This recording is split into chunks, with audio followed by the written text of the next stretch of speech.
Free भी चीज़ आप पर कॉपीराइट क्लेम दे सकती है। तो मैं बस अपलोड करके और जा रहा था सोने, सोचा कि एक बार देख लेता हूँ।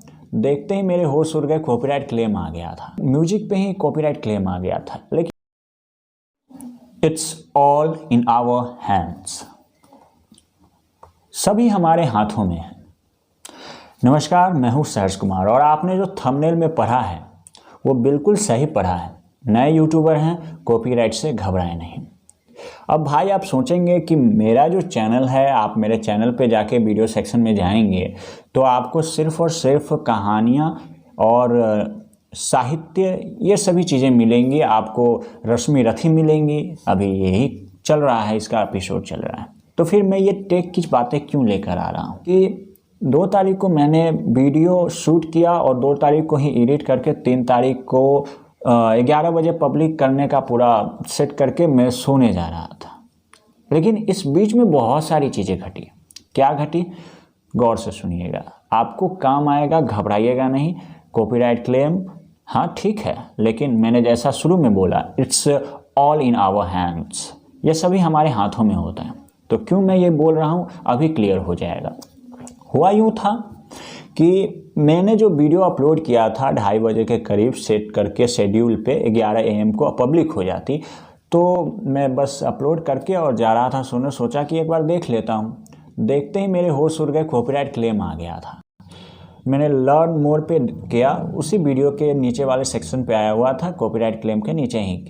तो वहाँ पे गया, YT स्टूडियो, यूट्यूब के सारे स्टेप बाय स्टेप मुझे गाइड कर रहे थे कि आप YT स्टूडियो पे जाइए, वहाँ आप जिस मेल से चैनल बनाए हुए हैं उस मेल से साइन अप कीजिए और कंटेंट आईडी में जाइए, जहाँ वीडियो है उस पे जाइए जिस पे कॉपीराइट क्लेम आया है, और अपना कॉपीराइट जो आपको करना है, हटाना है या फिर आप थर्ड पार्टी से बात करके उनसे मैनेज कर सकते हैं या फिर आप उनको आग्रह कर सकते हैं हटाने के लिए। ये सारी चीज़ें आपके ऊपर होती हैं। तो मैंने बस उस सेक्शन पे जाकर जिस पर मुझे कॉपीराइट क्लेम मिला था ऑनर के हाथों, तो उनको मैंने हटा ही दिया था। वो एक म्यूजिक था, तो भाई म्यूजिक पे ही कॉपीराइट क्लेम आ गया था। लेकिन ये क्यों होता है, फ्री भी चीज़ आप पर कॉपीराइट क्लेम दे सकती है। सोचेंगे कि आप वो फ्री है, मैं लगा लेता हूँ, 1-2 वीडियो में लगा लिया, चलो फ्री है। ऐसी बात नहीं है। हर एक चीज़ का एक समय होता है, तो फ्री वाले चीज़ का भी, सेगमेंट का भी एक समय होता है। या तो आप 0 से 10 सेकंड तक ही उसका यूज़ कर सकते हैं, 0 से 5, 0 से 15, ज़्यादा नहीं कर सकते। लेकिन आप ज़्यादा करेंगे आपको कॉपीराइट क्लेम आ जाएगा। मैंने यही गलती कर दी थी अपने उस वीडियो में। मैंने जो म्यूजिक ऐड किया था वो मैंने ड्यूरेशन से ज़्यादा कर दिया था, जिस कारण से कॉपीराइट क्लेम आ गया और उतने दूर का म्यूजिक वो ख़त्म हो गया। तो फिर मैंने पूरा म्यूजिक ही हटा दिया, क्यों भाई रिस्क लेने जाए।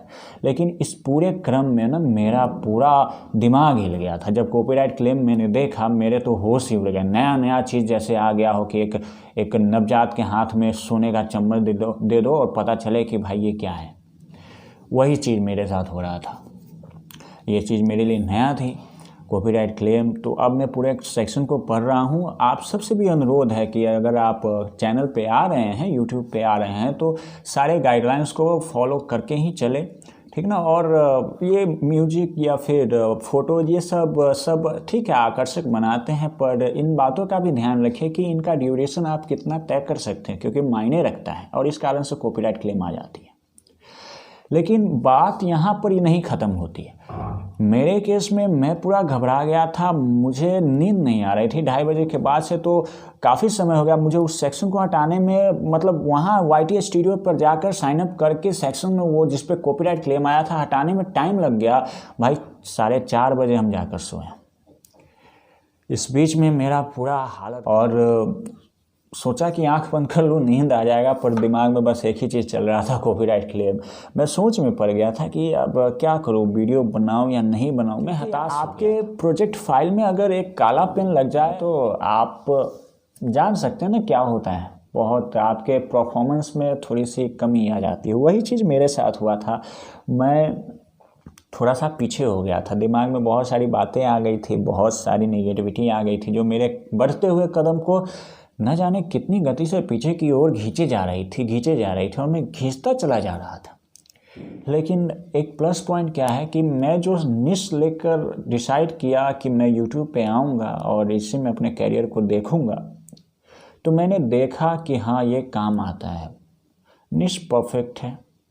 मैं अमर लेखकों, अमर कवियों की रचनाएं लेकर आता हूं, उनको कहता हूं और उनके शब्दों के अर्थ को भी मैं समझाता हूं और उसमें छिपे संदेश को भी मैं जो जुनून पैदा कर देती है आपके लोगों में, जो बंद हो चुका होता है, जो हताश होकर बैठ चुका होता है, मन अशांत हो चुका होता है, उन्हें शांत करके फिर से एक रास्ते में ले जाया करती है। मेरे ऊपर कॉपीराइट क्लेम आने से के बाद से उजालों में भी अंधकारें दिखाई देने लगी थी, जिनको छांटना मेरे लिए बहुत दुर्लभ होता जा रहा था। मैं समझ नहीं पा रहा था कि आखिर अब क्या करें। दूसरा वीडियो भी बनाऊंगा, उसमें भी थोड़ा सा एडिट कर दूं, क्या पता किसी भी और सेक्शन पे कॉपीराइट आ जाए।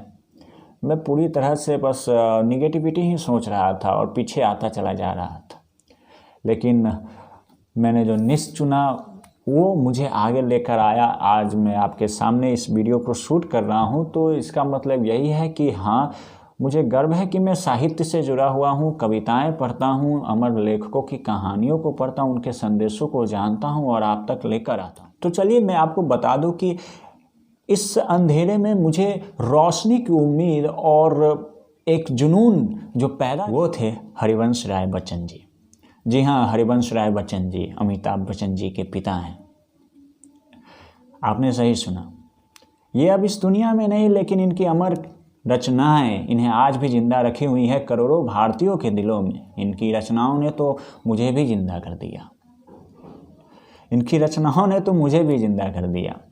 आपने सुना होगा, मानव जब जोर लगाता है पत्थर पानी बन जाता है। ये सब शब्द सिर्फ शब्द नहीं है सर भाई, ये शब्द नहीं है सिर्फ, ये पूरी की पूरी जिंदगी है, पूरी की पूरी जिंदगी है। इनको एकदम से पकड़ के रखो। कोशिश करने वालों की हार नहीं होती। ये वही कविता है, जब कॉपीराइट क्लेम आया था तो मैं हताश निराश हो गया था और मुझे लगने लगा था कि शायद फिर से मुझे जाना पड़ेगा, या मैं पीछे हो जाऊंगा, या फिर मैं रुक जाऊंगा, और रुक जाना मर जाने के समान होता है। खैर, हरिवंश राय बच्चन जी का मैं कोटि कोटि नमन करता हूँ। उनकी यह कविता जिसने मुझे एक जुनून पैदा किया, मुझ में, मेरे सीने में, मेरे रगों में।